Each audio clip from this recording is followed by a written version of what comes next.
no estancias de investigación. Entonces, bueno, ahí les dejo esa información. Ok, bueno, pues digamos que la ruta de esta charla estaba por tres ejes principales. Primero, pues voy a hablar un poquito como de la motivación, de por qué estamos interesados en este tipo de problemas y exactamente cuál es el problema. Voy a hablar de los nanomateriales para remediación ambiental y más específicamente voy a hablar de fotocatálisis, que es mi área de investigación. Hablaré un poco de cómo sintonizar las propiedades de los materiales y por qué es importante sintonizar las propiedades de los materiales para procesos de remediación ambiental. Y ya después voy a colocar como ejemplo, voy a presentar como ejemplo algunos de los proyectos que yo he desarrollado durante mi maestría y parte del doctorado. Y pues como esto es una transmisión en vivo, entonces son proyectos que ya han sido publicados. Hay otros proyectos en los que estoy trabajando, pero pues no los traje justamente porque son resultados que todavía no hemos publicado. Y para finalizar, como sé que hay un público muy variado y que pues hay estudiantes de graduación, entonces decidí también hablarles un poquito de ese proceso para hacer un posgrado aquí en Brasil y en la universidad en donde yo estoy, que es la PUC-RI. Entonces, vamos a comenzar por qué es lo que nos motiva. Entonces, claramente, bueno, yo creo que para todos los que estamos aquí es absolutamente claro que uno de los desafíos, de los mayores desafíos que tenemos como sociedad actual es la remediación ambiental. Tenemos un problema muy serio de polución ambiental y de cambio climático que donde el cambio climático y la polución ambiental obviamente están muy correlacionados. Entonces, básicamente, mi objetivo es como estudiar nanomateriales para promover procesos de remediación ambiental. Y digamos que dentro de esos poluentes que encontramos en el medio ambiente, con los que yo he estado trabajando son con compuestos fenólicos y con residuos de antibióticos. Y en esos compuestos fenólicos, yo estoy trabajando específicamente con un compuesto que se llama 4-clorofenol, que él es un compuesto que está presente eh, en procesos industriales químicos, industria, proviene de la industria textil, pero también está presente en fungicidas, herbicidas, insecticidas, está presente en cosméticos y en medicamentos, y el principal problema de este compuesto es la alta toxicidad que él presenta para organismos vivos, ya que posee una disfunción, promueve procesos de disfunción celular y con esto, eso significa que este compuesto posee características mutagénicas y carcinogénicas. Y por otro lado, cuando hablamos de residuos de antibióticos, estamos hablando más específicamente, en mi caso, en el área en el que yo estoy trabajando, estamos hablando de la tetraciclina, que es un antibiótico de amplio espectro. Es usado tanto como antibiótico en humanos y en animales, pero además de ser usado como antibiótico, es usado como un promotor de crecimiento en animales. Y resulta que en torno del 75% de la tetraciclina no es absorbida y metabolizada por los humanos y por los animales. Y estos metabolitos que están biológicamente activos, pues pueden generar resistencia antimicrobiana. Y si nosotros vamos a ver las estadísticas de las causas de muertes, resulta que 4.95 millones de muertes por año están asociadas a resistencia antimicrobiana. Entonces, pues es súper importante buscar estrategias que nos permitan remover estos poluentes de las aguas residuales. Claro, esos no son los únicos poluentes que nosotros encontramos en el medio ambiente y de hecho, pues aquí en esta gráfica se consiguen ver otro tipo de poluentes que podemos encontrar como metales pesados, pesticidas, hidrocarbonos. También podemos encontrar gases que contribuyen al efecto invernadero, al cambio climático, como son los óxidos de nitrógeno Y el objetivo es usar nanomateriales para promover procesos de remediación ambiental. Entonces, la pregunta es, ¿qué tipo de nanomateriales podemos usar? En realidad podemos usar muchos tipos de nanomateriales. Aquí son simplemente un ejemplo de diferentes tipos de nanomateriales que podemos usar. La idea de usar esos nanomateriales es promover unos mecanismos de reacción que pueden ser absorción, filtración, oxidación, fotocatálisis, desinfección. Y esos mecanismos de reacción se van a promover dependiendo del tipo de nanomaterial y de las características de esos nanomateriales. Pero ¿por qué nanomateriales y qué es un nanomaterial? Yo supongo que justamente por la diversidad que hay en el público, pues no todo el mundo sabe qué es un nanomaterial. Entonces, cuando nosotros hablamos de nanomateriales, estamos hablando de materiales cuyas dimensiones que poseen al menos una de sus dimensiones en una escala entre 1 nanómetro a 100 nanómetros. Y básicamente en esta gráfica lo que estoy mostrando es justamente esa escala de la materia para que tengamos como idea de qué es un nanómetro. Entonces, cuando hablamos de nanómetro, estamos hablando de 10 a la menos 9 metros. En realidad es un número muy, muy pequeñito que normalmente no conseguimos visualizar, no, bueno, con los ojos no conseguimos verlo, pero tampoco podemos como dimensionar esa escala. Entonces, qué mejor manera de ilustrarlo con una gráfica y de hecho con un video. Entonces, aquí muestra justamente cómo se va yendo desde esa escala, desde el cabello humano, que está en esa escala de cientos de micras, a las células. Luego se empieza, las células pueden estar en torno de 10 micras a 100 micras.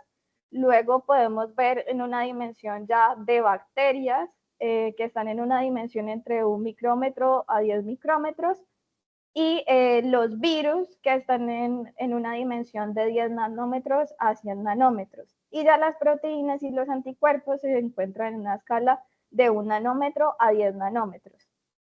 Y cuando nosotros hablamos de nanopartículas, son partículas o son materiales que poseen todas las dimensiones en esa escala entre 1 nanómetro a 100 nanómetros. ¿Y por qué es interesante el uso o por qué usar nanomateriales? Resulta que los nanomateriales presentan una alta área superficial. Y aquí también otro videito para ilustrar eso. Entonces, nosotros podemos partir de un cubo y aplanar ese cubo para conseguir formar una cierta superficie. Entonces, partimos de un cubo y formamos una superficie, por ejemplo, de 6 metros cuadrados. ¿Qué pasa si nosotros cogemos ese cubo y lo dividimos en 8 partes? Con ese mismo cubo dividido en 8 partes, nosotros podemos formar una superficie de 12 metros cuadrados, o sea, duplicamos el área superficial. Y si nosotros conseguimos disminuir aún más el tamaño, entonces vamos a conseguir superficies muy, muy grandes, que es lo que se busca cuando se trabaja con nanomateriales. Y justamente por el hecho de tener este tamaño tan pequeño y de tener áreas superficiales muy grandes, resulta que los átomos que están expuestos en la superficie, ellos tienen ligaciones insaturadas y estas ligaciones insaturadas hacen que los átomos que están en la superficie sean altamente reactivos. Entonces, esto nos permite promover ciertos procesos. ¿Qué tipo de procesos? Procesos de absorción, de filtración, de oxidación, de fotocatálisis y desinfección. Y todos estos procesos son procesos que ocurren en la superficie del material. Entonces, esa es la razón por la cual se usan nanomateriales para procesos de remediación ambiental, porque como ya vimos, conforme disminuimos el tamaño de las partículas, pues estamos aumentando el área de superficie. Y de hecho, aquí yo les traje como una imagen para ilustrar la importancia del uso de nanomateriales en procesos de remediación. Y aquí conseguimos ver justamente ese incremento en los estudios donde se usan nanomateriales para procesos de remediación o de degradación de poluentes, tanto en aire como en medio acuoso. Y como yo les dije, yo trabajo específicamente en fotocatálisis. Entonces vamos a ver qué es eso de la fotocatálisis. Ok, entonces la fotocatálisis es un método alternativo para remediación ambiental y surgió como un método alternativo justamente porque muchos de los métodos tradicionales para degradar poluentes no son muy eficientes y requieren de un alto costo energético. Entonces fue por eso que la fotocatálisis entró como en un boom, por decirlo así, y pues cuando uno va a ver la cantidad de artículos que se publican en fotocatálisis es una cantidad absurda. Pero entonces, ¿qué es eso de la fotocatálisis? ¿En qué consiste eso de la fotocatálisis? Entonces, básicamente lo que nosotros tenemos es que nuestro fotocatalizador es un material semiconductor que cuando nosotros incidimos luz de una determinada, de un determinado longitud de onda, lo que hacemos es promover la formación de los portadores de carga. Entonces nosotros excitamos con luz y los electrones que están en la banda de valencia tienen una transición electrónica para la banda de conducción y como nosotros estamos trabajando con un material semiconductor, esa ausencia de electrones en la banda de valencia genera algo que se llama huecos, que también son portadores de carga, solo que con carga positiva. Entonces, esos portadores de carga, electrones y huecos, ellos pueden migrar a la superficie del material semiconductor y de ahí que es importante que usemos nanomateriales porque nosotros necesitamos promover procesos de absorción en la superficie. Entonces, en la superficie, o sea, además de generar esa migración de los portadores para la superficie del material, nosotros necesitamos absorber especies como oxígeno y como agua para promover estas reacciones de reducción y de oxidación y generar lo que se llaman las especies reactivas de oxígeno, que son, entonces, el oxígeno interactúa con el electrón y forma el radical superóxido y los buracos o los huecos, perdón, los huecos electrónicos interactúan con el agua y generan estas especies reactivas que son el radical hidroxilo. Y estas especies reactivas son especies reactivas más comúnmente utilizadas. No son las únicas, obviamente se pueden promover otras especies reactivas a través de procesos secundarios o también dependiendo de las características del material, pero digamos que estas son las más comunes y esas especies reactivas de oxígeno van a interactuar con el poluente y van a permitir su degradación. Pero además de ese proceso de formación de especies reactivas y de degradación, nosotros podemos tener un proceso que no queremos en fotocatálisis. ¿Y ese proceso en qué consiste? Es que una vez nosotros promovimos el electrón de la banda de valencia a la banda de conducción, es si dependiendo de cómo sea la migración de los portadores de carga para la superficie, nosotros podemos tener un segundo fenómeno que es que los electrones decaigan nuevamente para la banda de valencia y como resultado de esa, él necesita reducir su energía y como resultado de eso entonces va a generar luz o bueno, va a generar un proceso de recombinación que puede ser radiactivo o no radiactivo. Si es radiactivo, entonces va a generar luz. Pero ese proceso es un proceso que en fotocatálisis no queremos que suceda ese proceso, porque si hay un proceso de recombinación, significa que vamos a generar con menor eficiencia esas especies reactivas de oxígeno. Y además de que necesitamos que nuestro material sea semiconductor, necesitamos para poder promover esa formación de radicales que la banda de conducción de nuestro material semiconductor sea más negativa que el potencial redox de la especie aceptora para generar esa reacción de reducción y necesitamos que la banda de valencia de nuestro material sea más positivo que el potencial redox de la especie donadora para promover esa reacción de oxidación. Entonces, eso es básicamente como los requisitos que debe satisfacer nuestro material para que pueda ser usado en fotocatálisis. Y aquí, bueno, les estoy como ilustrando algunos ejemplos de los fotocatalizadores más usados.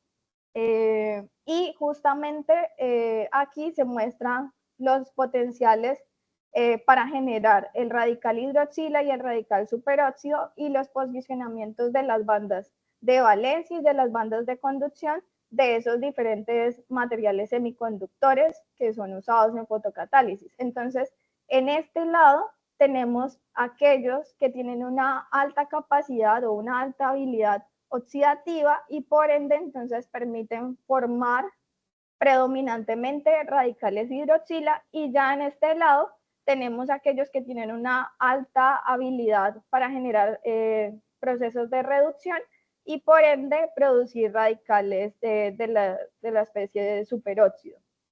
Y aquí, por ejemplo, cuando vemos el dióxido de titanio, vemos que el posicionamiento de las bandas de una forma intrínseca, es decir, sin haber realizado modificaciones en ese material naturalmente podría, justamente por el posicionamiento de las bandas, generar tanto radical hidroxila cuanto radical superóxido.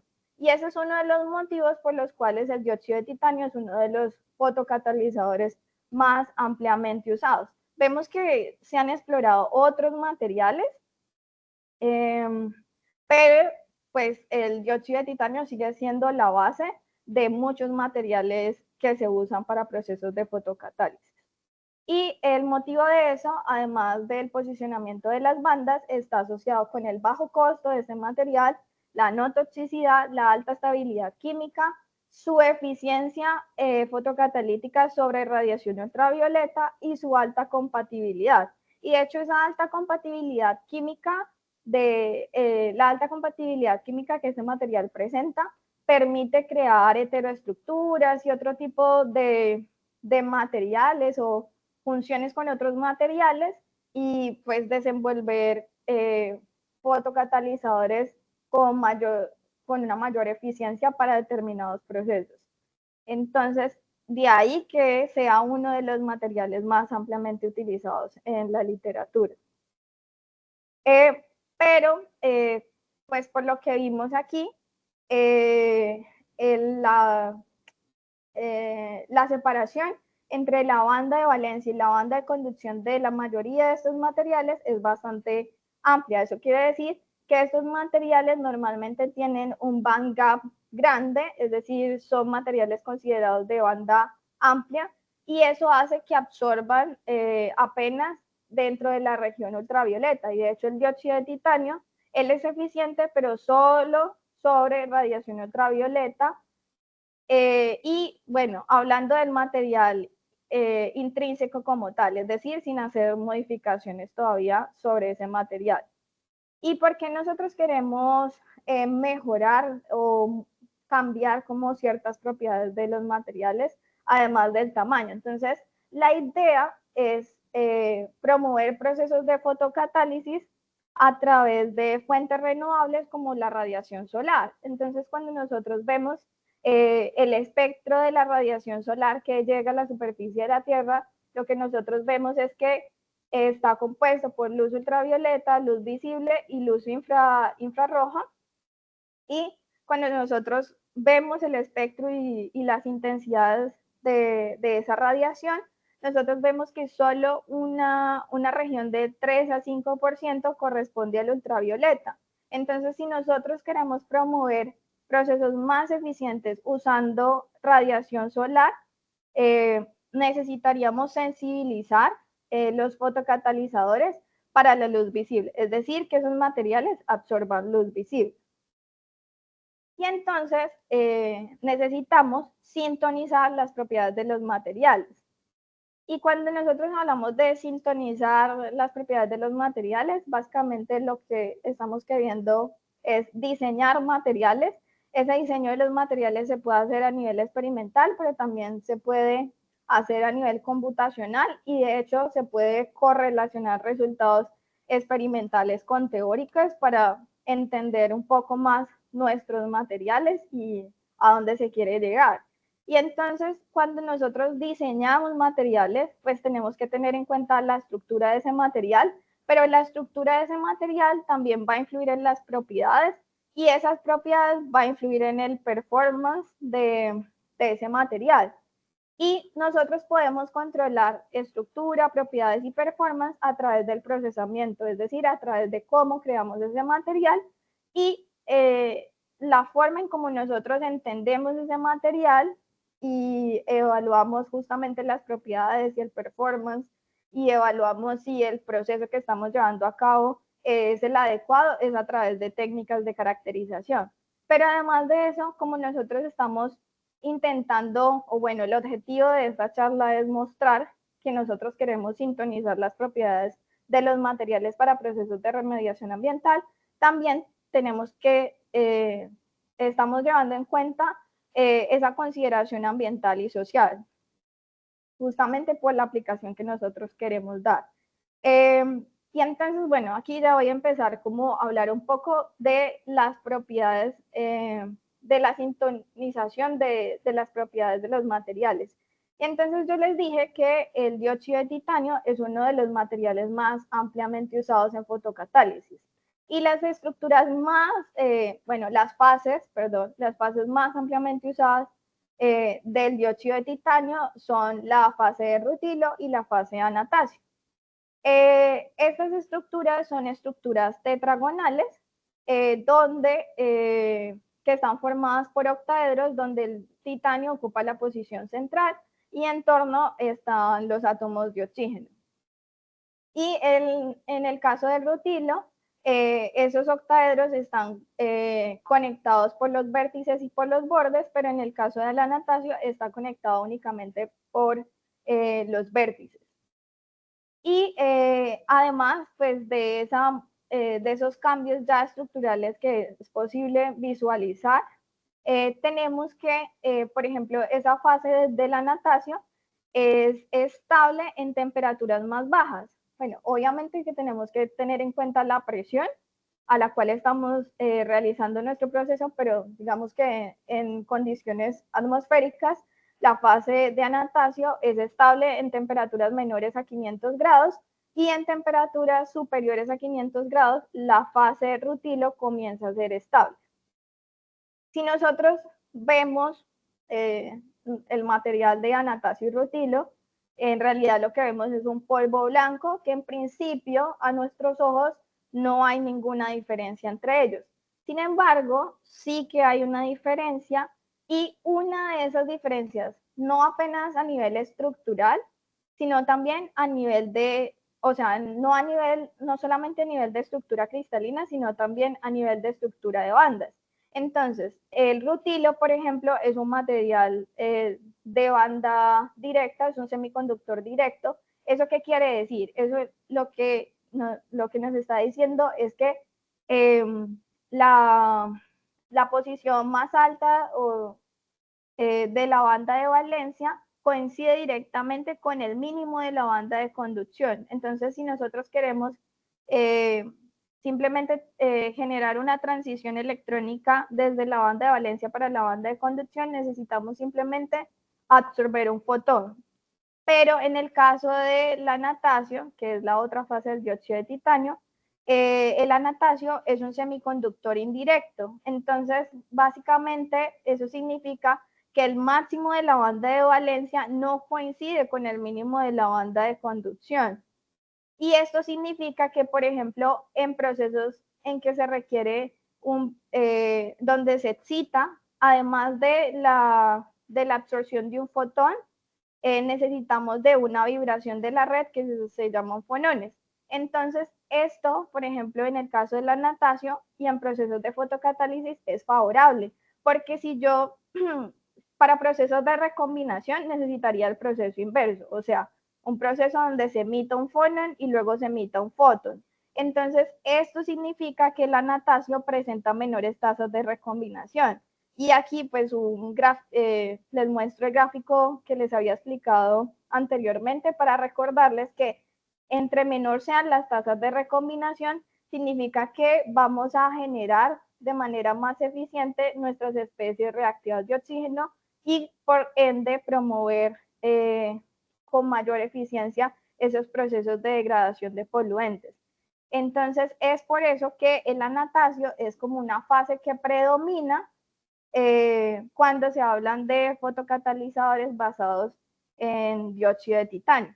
Pero además, justamente por lo que vimos en este diagrama de fase, por el hecho del anatacio es ser estable en temperaturas más bajas, significa que cuando nosotros sintetizamos el material, el anatacio tiende a tener un tamaño mucho menor cuando comparado con la fase rutilo, como se puede ver aquí en esta tabla.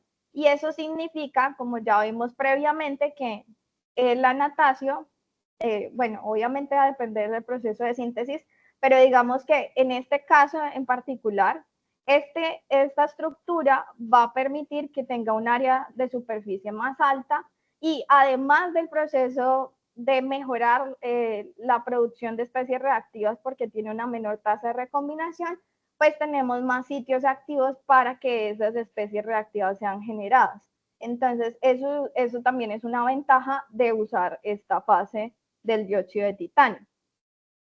Nosotros vimos que ópticamente, si nosotros tenemos el polvo de anatacio y de la fase rutilo, no conseguimos diferenciar a simple vista estas fases porque son materiales, son polvos blancos.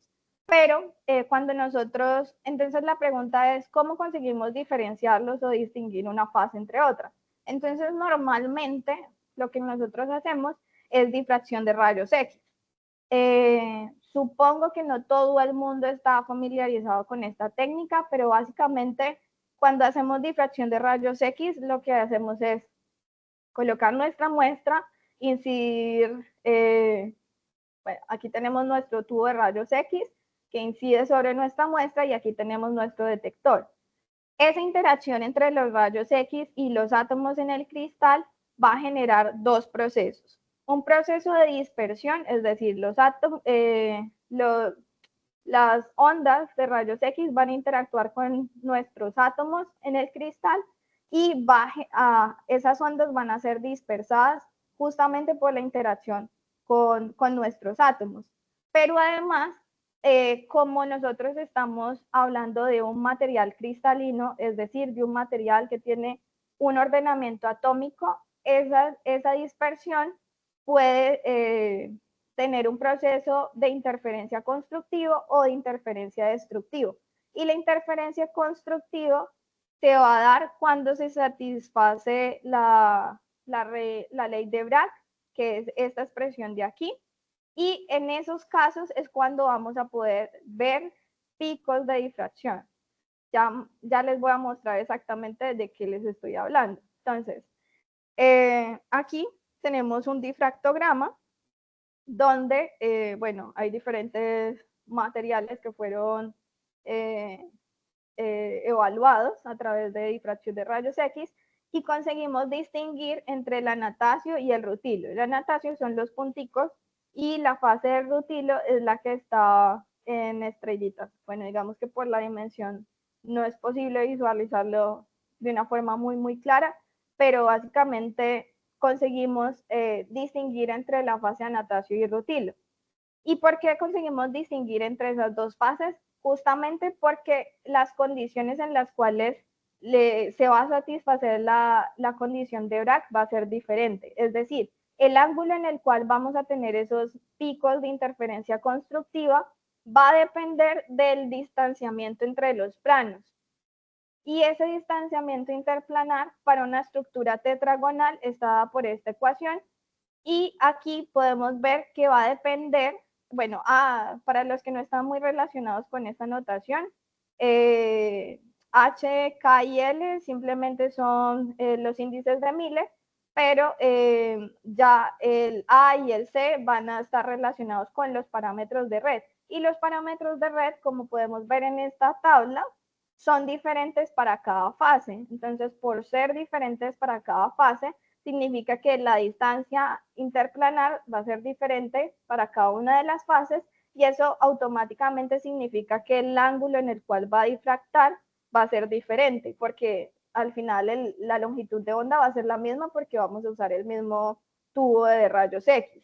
Entonces, de esta forma nosotros conseguimos distinguir entre una fase y otra, y es por eso que se habla de que un patrón de difracción es una huella digital del sólido.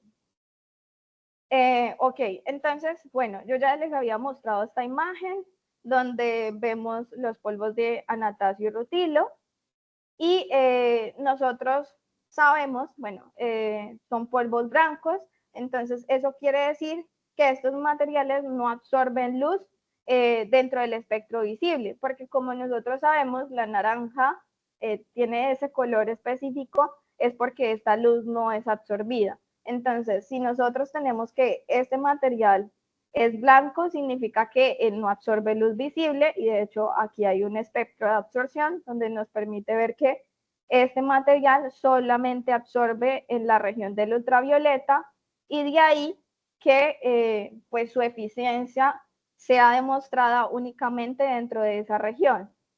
Y de hecho, esa es una de las principales limitaciones del dióxido de titanio. Y como nosotros habíamos visto, cuando nosotros queremos promover procesos más eficientes y usando fuentes renovables, como la radiación solar, pues queremos que nuestro material absorba luz visible. Entonces, necesitamos cambiar o sintonizar las propiedades ópticas del dióxido de titanio. ¿Cómo se hace? Bueno, existen diversos mecanismos para cambiar o sintonizar las propiedades ópticas del dióxido de titanio. Yo pues trabajo o he trabajado directamente con complejos de transferencia y con vacancias de oxígeno. Entonces aquí les voy a mostrar justamente esos dos ejemplos. Entonces, ¿qué es eso de los complejos de transferencia de carga? Básicamente lo que nosotros tenemos es una asociación entre dos moléculas o iones, donde uno es un aceptor y otro es un donor, y a través de una interacción electrostática entre el aceptor y el donor se crea ese complejo de transferencia de carga. Y ese complejo de transferencia de carga que ha sido creado nos permite reducir el band gap de nuestro material. ¿Cómo es posible? Entonces, aquí yo les traje un ejemplo para visualizarlo de una forma más clara. Entonces, aquí tenemos nuestro donador, que es una molécula orgánica cualquiera, no nos vamos a importar por el nombre de esa molécula. Y aquí tenemos nuestro aceptor, que es otra molécula orgánica. Aquí importante cuando hablamos de materiales orgánicos, hablamos de las bandas en términos de HOMO y LUMO, que el HOMO sería el orbital molecular más alto ocupado y el LUMO sería el orbital molecular más bajo ocupado. Pero esto no es otra cosa que el equivalente a la banda de valencia y la banda de conducción de los materiales inorgánicos. Entonces, aquí tenemos nuestra especie donadora, nuestra especie aceptora. Cuando creamos el complejo de transferencia entre la especie donadora y la aceptora, la absorción de luz va a estar basada por una transición desde el HOMO de nuestra especie donante para el LUMO de nuestra especie aceptora. Y es así que nosotros conseguimos reducir el band gap de ese complejo de transferencia. ¿Y cómo eso se visualiza? Entonces, aquí ya un ejemplo mucho más claro. Tenemos el dióxido de titanio, que es un material blanco que no absorbe dentro de la región del espectro visible, como puede ser visto aquí en este espectro de absorción. Y tenemos esta molécula orgánica, que tampoco nos vamos a interesar por el nombre, solamente estoy ilustrando un ejemplo, donde esa molécula orgánica absorbe ligeramente dentro del espectro visible, pero la verdad es que la absorción es muy baja, o sea, está en torno de 400 a 430 nanómetros. Pero cuando nosotros creamos ese complejo de transferencia entre esta especie y entre el dióxido de titanio y la molécula orgánica, nosotros conseguimos que ese complejo de transferencia tenga una mayor absorción dentro del espectro visible. Y es justamente por esa formación del complejo de transferencia que nos permite reducir el band gap del material, del complejo en sí, Y normalmente, esto no siempre acontece, pero normalmente los complejos de transferencia tienen propiedades diferentes de sus materiales precursores. Entonces, básicamente esta es la idea de crear un complejo de transferencia de carga y es una de las formas en que podemos modificar las propiedades ópticas del dióxido de titanio. Otra manera es a través de vacancias de oxígeno, que son un tipo de efectos que se crean en la estructura. ¿Qué es eso de vacancias de oxígeno? Entonces, o que es de forma general, que es una vacancia dentro de cuando hablamos de materiales. Entonces, vacancia básicamente es, aquí se ilustra con una estructura de cloruro de sodio, sal común, y básicamente en esta posición debería estar un átomo de cloro, pero no está por algún proceso que nosotros realizamos. Entonces, esto significa que esta red en este sitio en particular tiene una vacancia de cloro, por ejemplo, y en este caso tiene una vacancia de sodio. Entonces, básicamente, las vacancias son sitios de la red que deberían estar ocupados, pero que por algún motivo, por algún proceso que nosotros realizamos, pues está desocupado. Y en el dióxido de titanio, esas vacancias son vacancias de oxígeno normalmente. Y entonces, pues aquí vemos justamente, aquí hay un sitio vacante, o sea, un sitio donde el oxígeno debería estar en esa posición, pero no está. Y resulta que la presencia de esos defectos en la estructura nos permiten sintonizar las propiedades ópticas del material y a través, lo más interesante es que a través de la concentración de esos defectos podemos cambiar las propiedades ópticas de una forma muy interesante. Podemos pasar de un material que no absorbía luz a un material que absorbe casi todo el espectro visible, que no absorbe luz dentro del espectro visible, claro. Entonces, un material blanco a un material que presenta una coloración negra. ¿Y por qué eso? En realidad, lo que pasa es que cuando nosotros creamos defectos en esa estructura, lo que hacemos es, dentro del material, introducir niveles de energía localizados debido a esos defectos. Y esos niveles localizados dentro del band gap, que sería esa distancia entre la banda de valencia y la banda de conducción, nos permiten justamente reducir el band gap de nuestro material, el band gap efectivo de nuestro material, y con eso conseguir absorber luz dentro del espectro visible. Entonces, esta es otra posibilidad en que nosotros podemos sintonizar las propiedades ópticas del material. Y aquí ya voy a empezar como a ilustrar algunos de los ejemplos y de los trabajos que nosotros hemos realizado. Entonces, aquí en particular nosotros estudiamos los defectos puntuales, específicamente vacancias de oxígeno en la formación, en ese complejo de transferencia formado por dióxido de titanio y una molécula orgánica que se llama acetilacetona. Y nosotros hicimos este estudio básicamente porque lo que nosotros encontramos en la literatura es, bueno, aquí está de una forma mucho más genérica, pero yo lo voy a colocar en un lenguaje más básico y de una forma más resumida. Entonces, ¿qué es lo que pasa con el dióxido de titanio cuando es funcionalizado o cuando es modificado por esa molécula orgánica que se llama acetilacetona?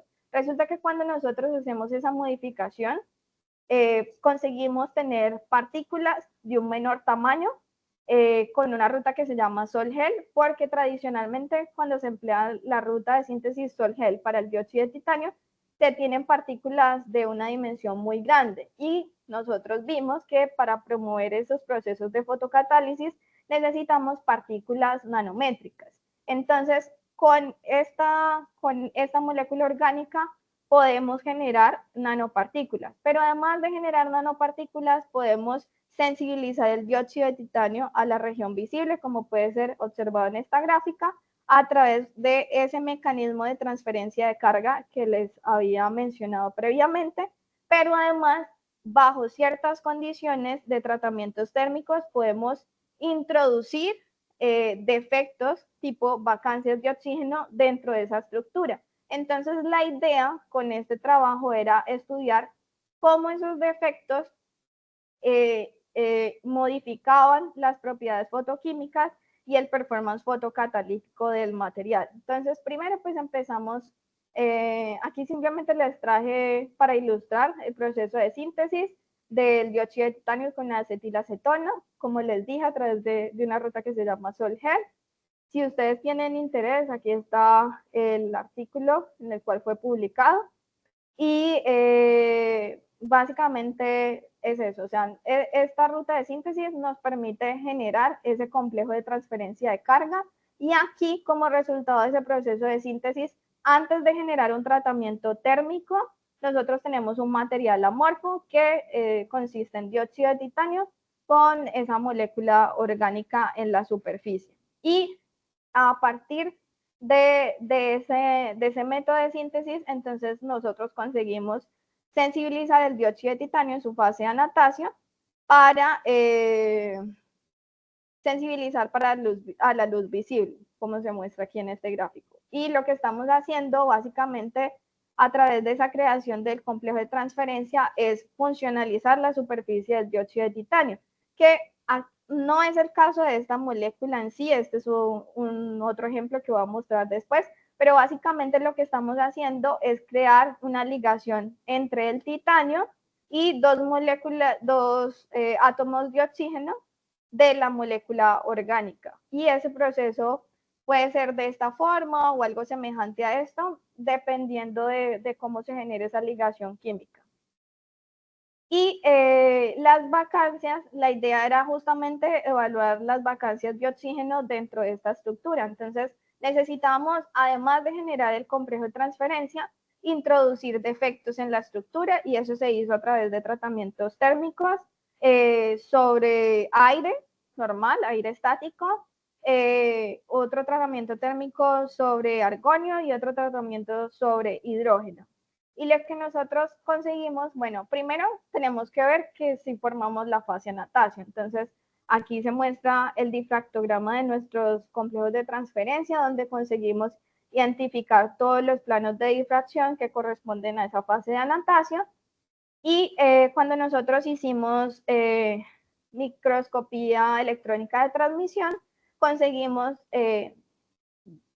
mostrar que realmente formamos nanomateriales donde esas partículas, pues aquí se ven muy aglomeradas, pero básicamente están en una dimensión entre 4 a 5 nanómetros. Entonces, eso primero nos demuestra que efectivamente la ruta de síntesis, además de permitirnos obtener la fase natación, nos permite tener partículas en un tamaño pequeño y eso significa que tenemos áreas de superficie suficientemente altas para en principio promover procesos de fotocatálisis.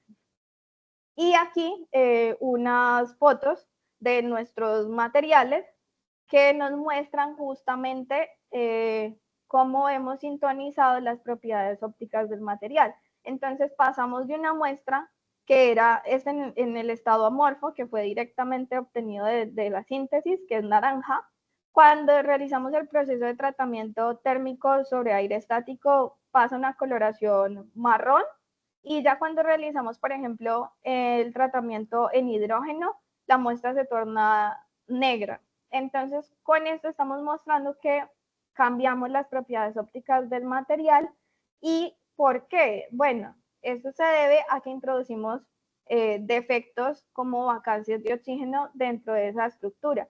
¿Y cómo sabemos que son vacancias de oxígeno? Bueno, pues para eso nosotros realizamos una técnica que se llama espectroscopía de resonancia paramagnética, donde fue posible observar estas señales, que estas señales son características a un tipo de vacancias de oxígeno específico, que son vacancias de oxígeno con un electrón preso en ese sitio de la red. Y una cosa que nosotros conseguimos ver es que dependiendo del tratamiento térmico, nosotros tenemos una variación en las intensidades de la señal y cuando nosotros hacemos un proceso de integración, conseguimos determinar la concentración de los defectos. Entonces, Si nosotros tenemos una mayor intensidad en la señal, significa que esa muestra tiene mayor cantidad de defectos, es decir, la muestra tratada en hidrógeno tiene una mayor concentración de defectos, pero esos defectos están dentro de la red, son vacancias de oxígeno dentro de la red. Y es justamente lo que nosotros esperábamos ver, obtener, debido a esa mudanza o esos cambios en la coloración del material. Ahora el objetivo era ver si realmente nuestro material nos permitía degradar el poluente y cuál era la influencia de esa concentración de defectos dentro del performance fotocatalítico. Entonces, nosotros hicimos los test de fotodegradación. Aquí es un test de fotodegradación de la tetraciclina.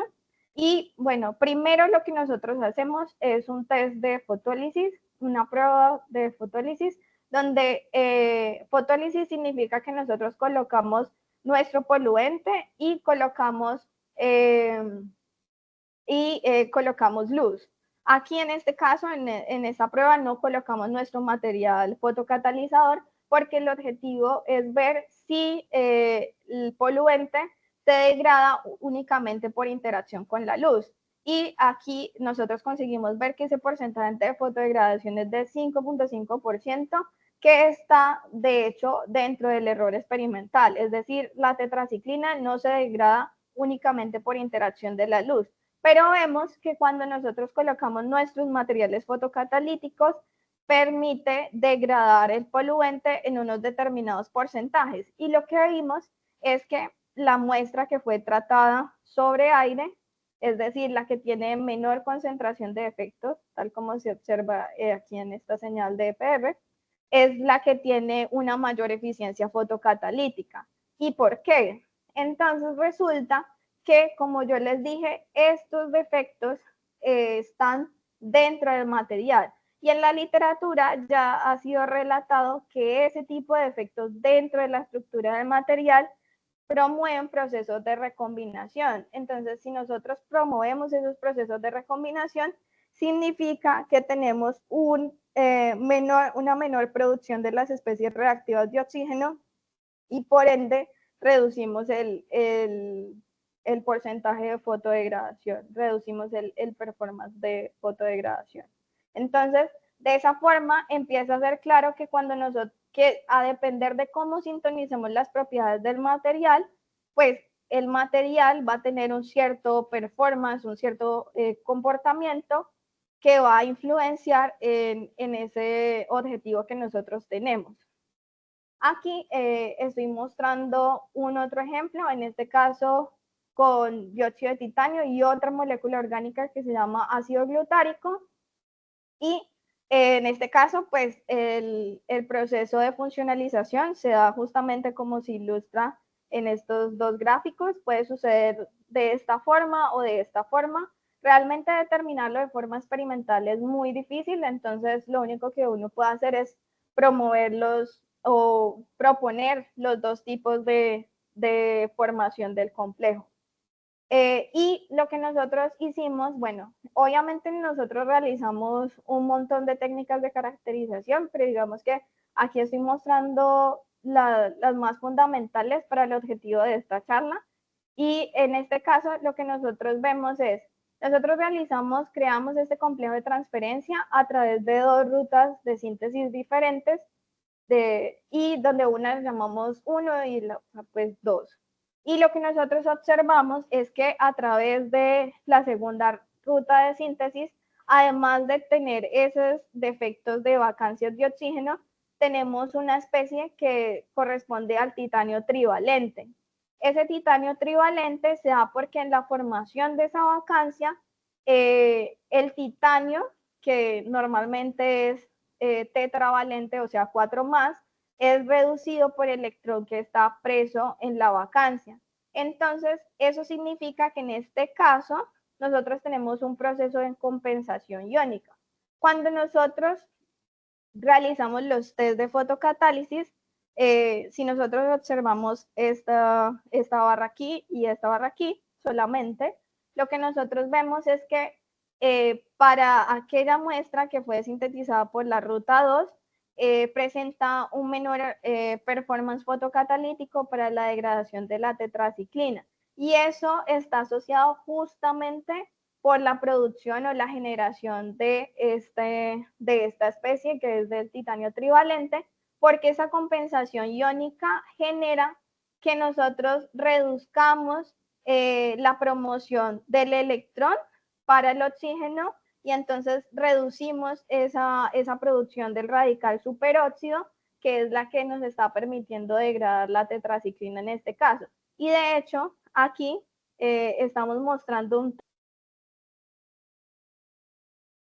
con algo que se llama secuestro, que es básicamente utilizar una molécula orgánica que en este caso es benzoquinona, y la benzoquinona lo que hace es reducir la producción de ese radical superóxido. Entonces, aquí, cuando nosotros reducimos la producción de radical superóxido, vemos que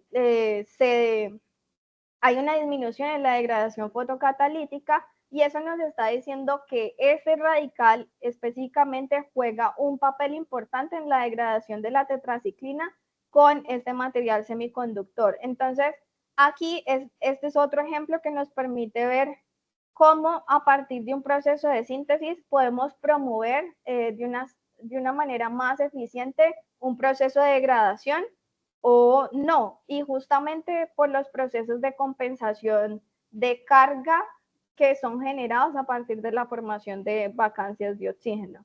Entonces, otra vez queda claro que justamente la forma en cómo sintonizamos las propiedades del material vamos a influenciar el proceso final, que va a ser el proceso de fotodegradación o de abatimiento de los poluentes. Y aquí, bueno, les muestro nuevamente ese gráfico que ya habíamos visto porque quiero generar una serie de preguntas. Hasta ahora habíamos hablado de sensibilizar los nanomateriales para luz visible. Pero, ¿qué pasa con esa parte de la radiación infrarroja que proviene del Sol? Y que cuando nosotros vemos en el espectro corresponde al 52 al 55%. ¿Será que es posible usar también esa radiación infrarroja para promover procesos fotocatalíticos? Entonces, bueno, eso es una pregunta que se hicieron hace mucho tiempo y la idea, bueno, existen diferentes mecanismos para hacerlo, para promover esos procesos de fotocatálisis usando radiación infrarroja. Uno de los procesos es usar un proceso de conversión ascendente que básicamente es crear un material que permite absorber luz infrarroja y a través de ese proceso de conversión, entonces esa luz infrarroja es convertida para luz visible y esa luz visible es absorbida por el material fotocatalítico, por el material semiconductor. Y los más ampliamente usados, los conversores ascendentes más ampliamente usados para ese proceso en fotocatálisis está basado en una matriz de fluoreto de sodio y itrio, que es dopado con iterbio, tulio y herbio, que justamente nos permiten absorber luz infrarroja y emitir ya sea en luz ultravioleta o luz visible. Y aquí un ejemplo de cómo cambiando tanto la concentración de los dopantes, conseguimos emitir luz en diferentes longitudes de onda, excitando con una misma fuente. Entonces, aquí otro ejemplo de cómo podemos sintonizar las propiedades de esos materiales para emitir en una cierta longitud de onda. Y resulta que estos conversores ascendentes tienen una menor eficiencia cuando son expuestos, cuando están expuestos, cuando su superficie está expuesta. Entonces, lo ideal es crear una estructura tipo core shell para aumentar esa eficiencia en el proceso de conversión ascendente. Y aquí simplemente un gráfico que ilustra cómo han ido evolucionando esos procesos para usar luz infrarroja para promover procesos de fotocatálisis. Y aquí, pues un ejemplo, es un último ejemplo de un trabajo que desarrollamos en colaboración con el Instituto Tecnológico de Ciencias de SATSA, que queda en Serbia. Y básicamente lo que nosotros hicimos fue crear un conversor ascendente, que era la partícula que estaba en el core, y en el shell lo que hicimos fue crear esa estructura de dióxido de titanio con acetilacetona. Entonces aquí pues primero les muestro una imagen de barredura, un CEN, donde se muestra la estructura del conversor ascendente, que es esa estructura de fluoreto de sodio itrio topado con iterbitulio. Y en este caso lo que se hizo fue sintetizar por un método hidrotermal esa estructura hexagonal, porque resulta que ese material él puede estar presente en una estructura hexagonal o en una estructura cúbica, pero se ha demostrado que las estructuras hexagonales tienen una mayor eficiencia para conversión ascendente. Entonces, aquí pues nosotros queríamos justamente sintetizar esa fase, y aquí mostramos que fue posible sintetizar esa fase, esa estructura hexagonal. Y aquí se muestra una imagen de microscopía electrónica de transmisión, donde podemos visualizar, este sería nuestro conversor ascendente, y aquí sería el dióxido de titanio con acetilacetona, que recubre justamente el conversor ascendente, creando esa estructura core shell. Y aquí una imagen de mapeo elemental que nos permite pues mostrar que realmente nuestra estructura está compuesta por sodio, itrio, flúor, iterbio, tulio y titanio, que sería el que proviene del dióxido de titanio.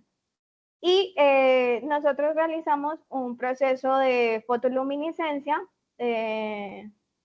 para obtener, bueno, caracterizamos vía fotoluminiscencia para obtener el espectro de emisión del conversor y del conversor con esa estructura de tipo core shell con nuestro fotocatalizador.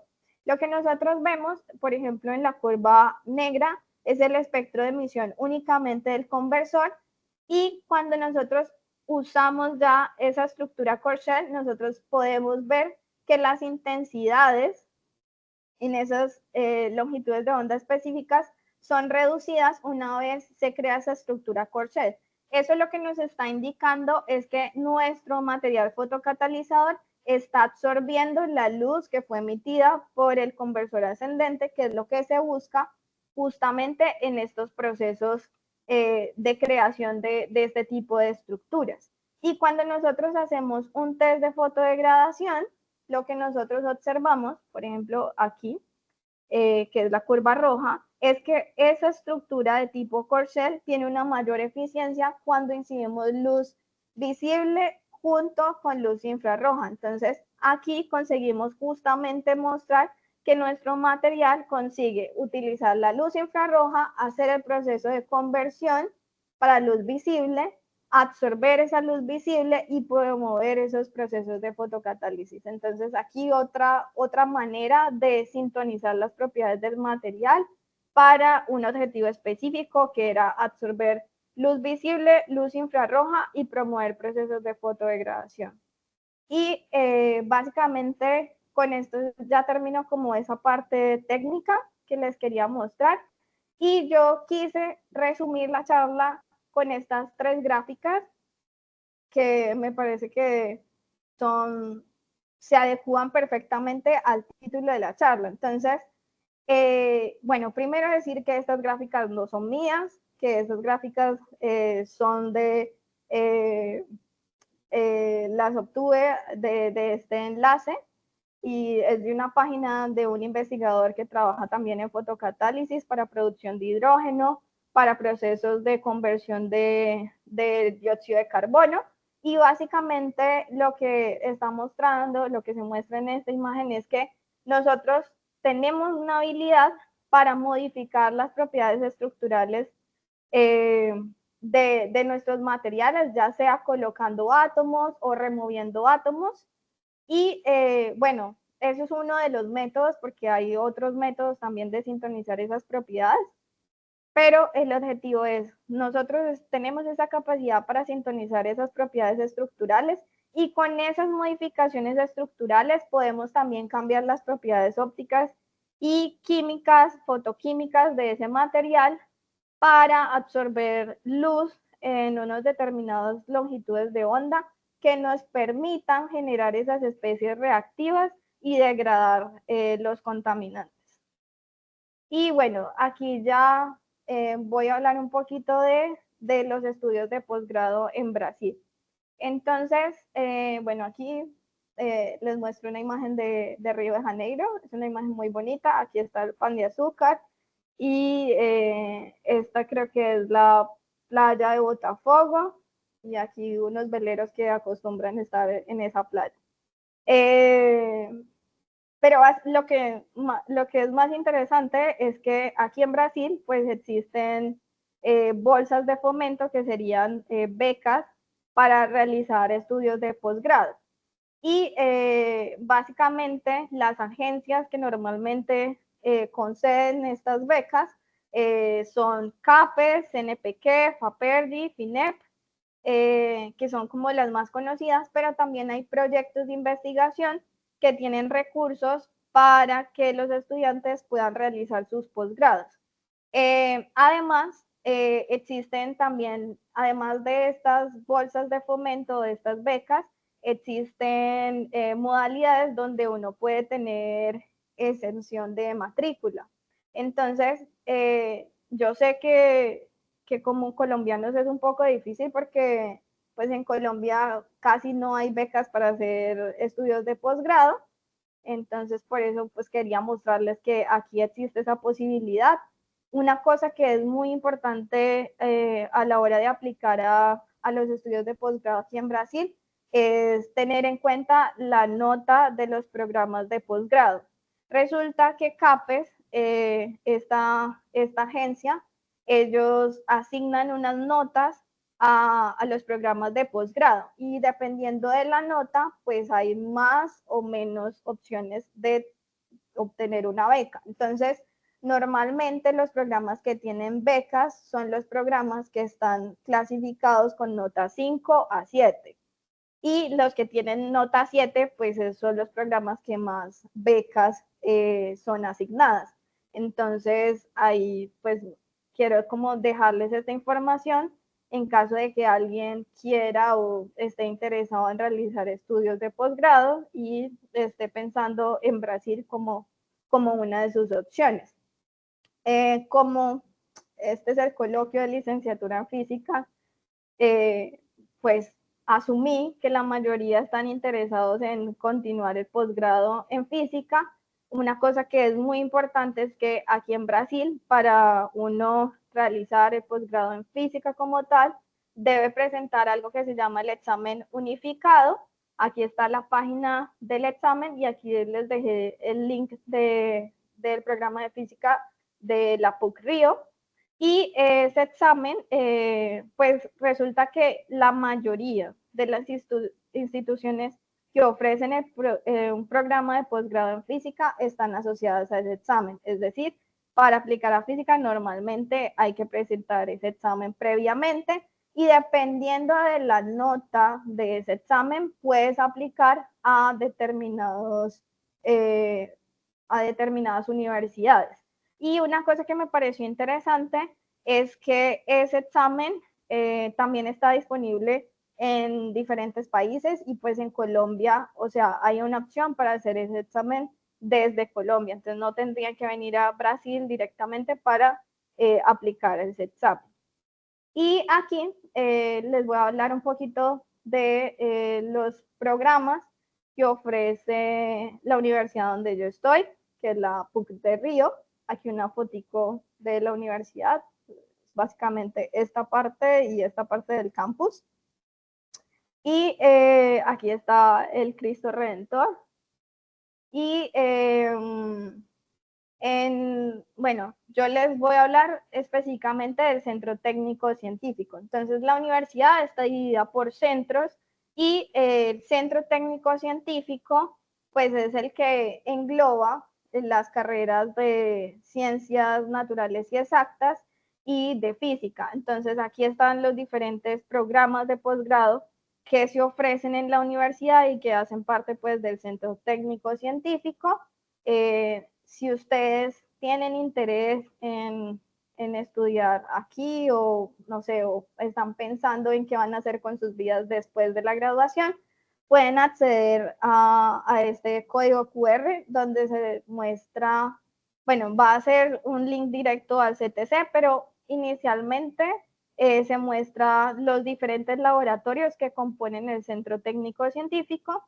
Y si ustedes tienen preguntas sobre el proceso de admisión, sobre los cursos de posgrado en la universidad, pues como les dije, pueden contactarme. Aquí les dejé mi mail, aquí también el link de LinkedIn, y pues yo siempre intento estar como disponible y abierta para hablar sobre estos temas porque me parece súper importante y porque cuando yo era estudiante de pregrado, pues siempre quise como hacer posgrado afuera. Entonces, es importante cuando uno ya conoce a otra persona que ha hecho el proceso y que puede facilitar las cosas.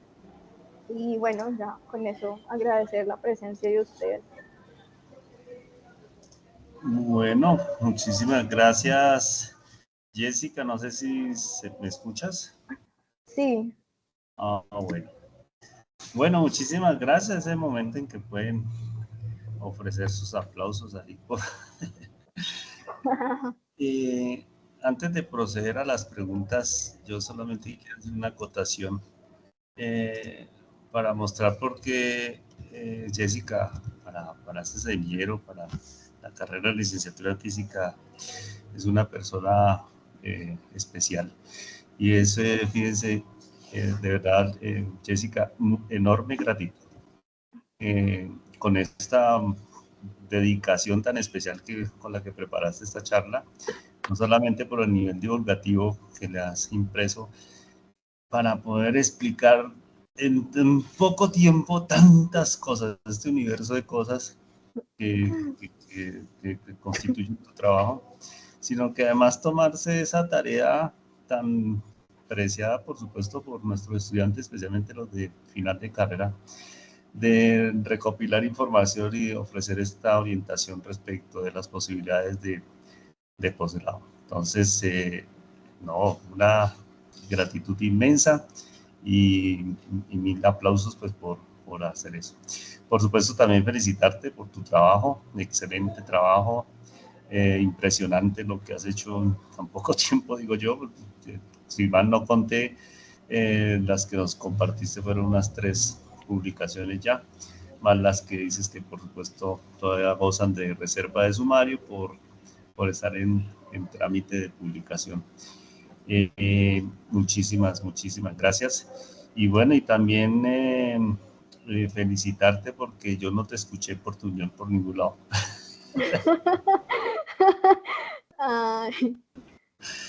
Y bueno, entonces yo tengo preguntas, pero sería grosero no permitir que la audiencia primero hiciera sus preguntas, sus comentarios. Los que están acá en la videollamada, pues simplemente es preferible que abran su micrófono y hagan la pregunta, es más cómodo para todos.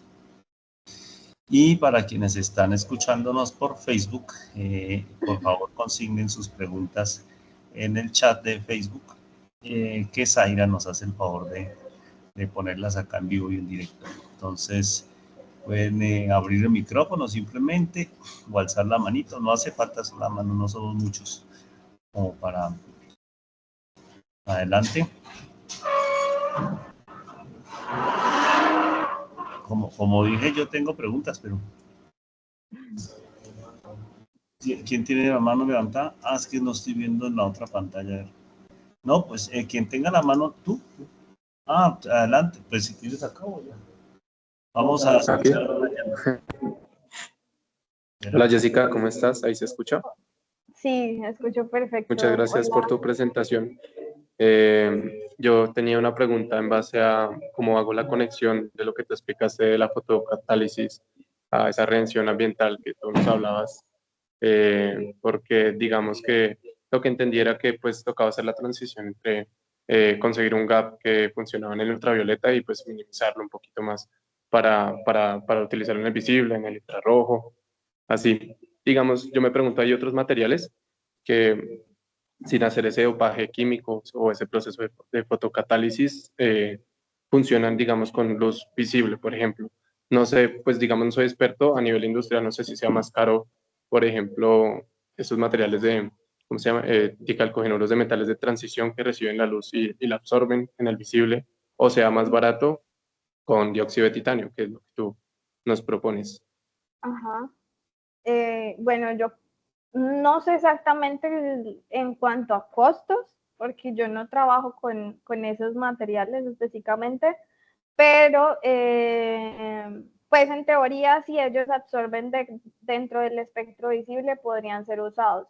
La cosa es que hay que mirar justamente el posicionamiento de las bandas de ese material y ver y compararlo con los potenciales redos para generar estas especies reactivas de oxígeno.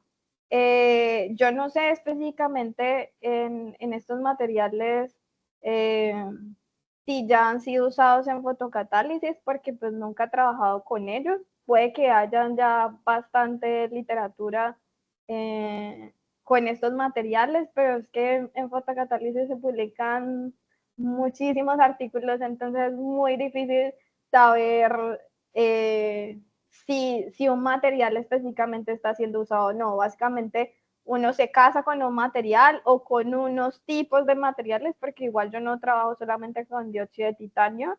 De hecho, ahora estamos explorando otro material que normalmente no es usado para fotocatálisis, pero que mostramos que es posible usarlo para fotocatálisis y tiene una alta eficiencia. Pero sí, o sea, uno básicamente se casa con una serie de materiales y en la medida en que uno empieza a estudiar otros materiales o que tiene otro interés, pues entonces empieza como a estudiar literatura sobre ello. Yo ahora estoy trabajando con nitreto de carbono grafítico. El nitreto de carbono grafítico absorbe luz ya dentro del espectro visible. Es un polvo, o sea, cuando uno obtiene ese material, el material es amarillo, entonces él ya absorbe luz dentro del espectro visible, tiene un band gap en torno de 2.4, 2.7 electronvolts. Entonces, en teoría, este material ya es suficiente para generar, para ser usado en procesos de fotocatálisis. Sin embargo, este nitreto de carbono grafítico, él posee una alta capacidad para promover radicales superóxido, pero él es ineficiente para generar radical hidroxila. Y de hecho, creo que aquí en una de las diapositivas, sí, donde mostré los ejemplos de los fotocatalizadores, está justamente eso que les estoy diciendo. Vamos a ir allá. Aquí. Entonces, el nitreto de carbono, eso es nitreto de carbono. Yo estoy trabajando con nitreto de carbono grafítico, pero básicamente la estructura de las bandas es similar. Entonces, aquí vemos justamente que por la posición de la banda de conducción, este material es eficiente para generar este radical superóxido, pero ya para radical hidroxila es ineficiente. Entonces, ¿qué se hace? Se crean heteroestructuras.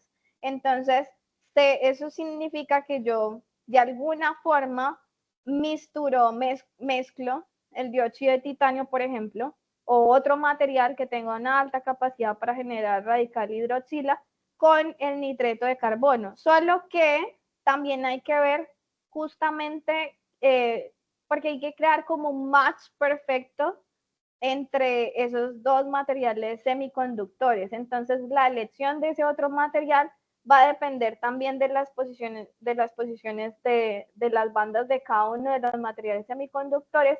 Y la idea es que se pueden crear diferentes heteroestructuras. Algunas van a ser más eficientes, otras van a ser menos eficientes. Hay unas heteroestructuras que se llaman heteroestructuras de tipo Z y de tipo S, que son las que son más eficientes para el proceso de fotodegradación porque tienen menores tasas de recombinación y tienen justamente esa promoción para generar ambos radicales.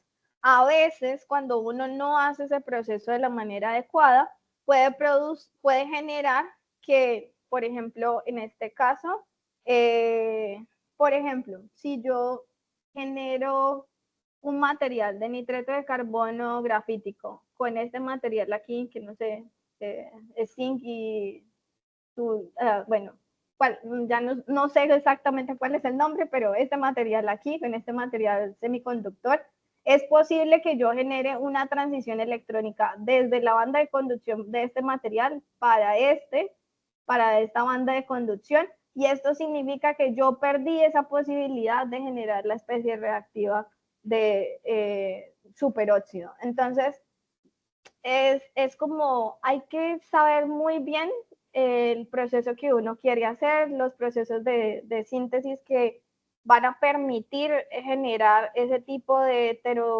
heteroestructuras y, y estudiar muy bien las posiciones de las bandas para saber cuál es el material más adecuado para crear esa heterofunción.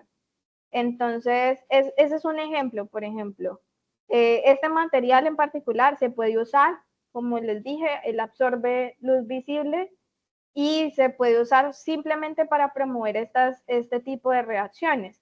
Ahora, dependiendo del poluente, podemos tener una mayor eficiencia fotocatalítica. Y, por ejemplo, yo les hablé del clorofenol, pero yo no les mostré ningún ejemplo de degradación de clorofenol. ¿Qué pasa? Que el clorofenol, él se degrada principalmente a través de la generación de radicales hidroxila. Y resulta que cuando nosotros creamos estos complejos de transferencia de carga, justamente por el posicionamiento de las bandas, les voy a mostrar.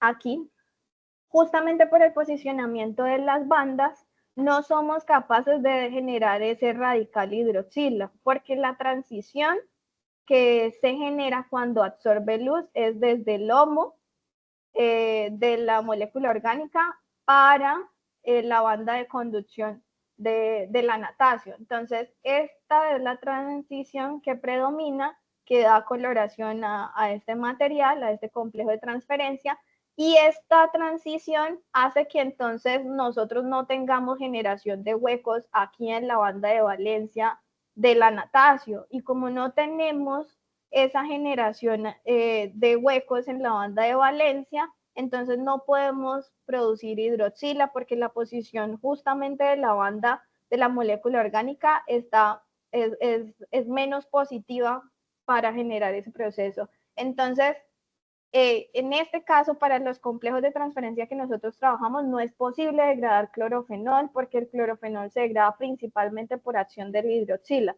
Ya en otro material, que es un material con el que yo estoy trabajando actualmente, yo consigo generar degradación tanto del clorofenol cuanto de la tetraciclina a través de el radical hidroxila. Y en ese caso, en ese material específicamente que estoy trabajando ahora, él es menos eficiente para generar este radical superóxido. De hecho, la reacción, la producción del radical superóxido sucede por un proceso de reacción secundario, en cuanto la producción de radical hidroxila sucede por un proceso primario. Pero pues digamos que es un trabajo que todavía no hemos publicado, entonces pues difícil mostrarles, pero más adelante cuando me inviten de nuevo y ya esté publicado, pues les mostraré un poquito sobre ese material. Además que es muy interesante porque no hay publicaciones de ese material en este campo. Pues acá siempre